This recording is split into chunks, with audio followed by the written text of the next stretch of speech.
One learns by doing. So if you sit in a classroom and you take Kabbalah 1, 2, and 3, and you go home, you don't have a sounding board, you don't have a way of digesting it. But if you sit and mentor in a class, now you have people that are in Kabbalah 1 and you're past 6 months or 8 months in the center, and you connect with them, you start teaching them what you learned, now it becomes easier for you. The remarkable thing is that as you give the information to others, you learn it for yourself even better. That's number one. And volunteering in itself means that you've taken something that may not be so comfortable for you to do and going above that to help other people. And that's a very, very, very important step in anybody's spiritual growth. Knowledge will not create a spiritual human being. Knowledge is a tool. If I was taught what the mountains look like, and I'm showed a clip, and I was taught how the seasons change, and I was shown a clip. If I've never gone to the mountain and smell the dew of the grass, or see the birds fly in the air, it would never have the same feeling. Never. So the idea of tools being taught, it's like learning how to fly an airplane from the ground. It's only when you sit in that cabin and you take control do you understand what it means to fly. It's only when you take what you've learned and convert it into a practicality of how you live and how you work with people do you understand the concepts of spirituality.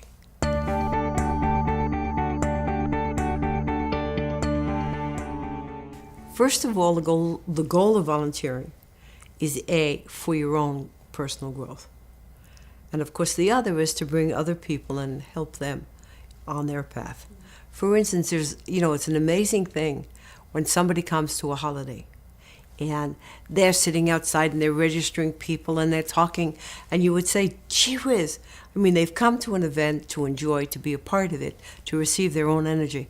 But speak to them after the event is over and they'll tell you how much more they have gotten because they were able to spend their time. And everything we learn, we say that when you push water back, it comes back on the level if you've pushed it away. Same thing with your spiritual activity. When you come only to take, you receive a minor amount. When you've come to take, but also to give back at the same time, then you have a vessel that's enormously bigger, higher. And that's what happens when you volunteer. What are you saying to yourself? I'm saying I'm open to the light. I truly want to receive this a massive amount of energy from me, but I'm also open to the light to help to push it forward.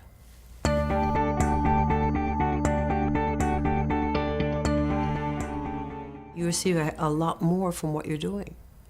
It's sort of like the difference between sitting with yourself and sitting in a place where there are many that are sharing in the same type of a knowledge, sharing in the same type of an energy.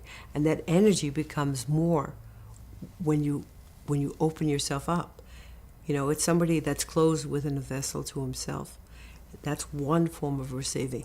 And then there's somebody whose heart is open and there are other people in his field and he allows them in.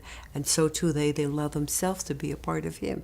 This becomes a different type of a sharing. And the other is me and the second is the we.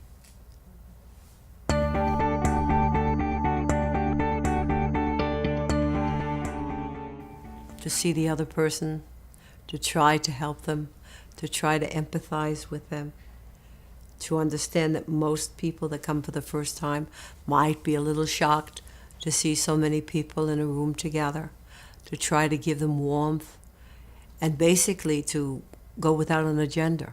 Because when you go without an agenda, you're like an open page, and the light can fill in the blanks.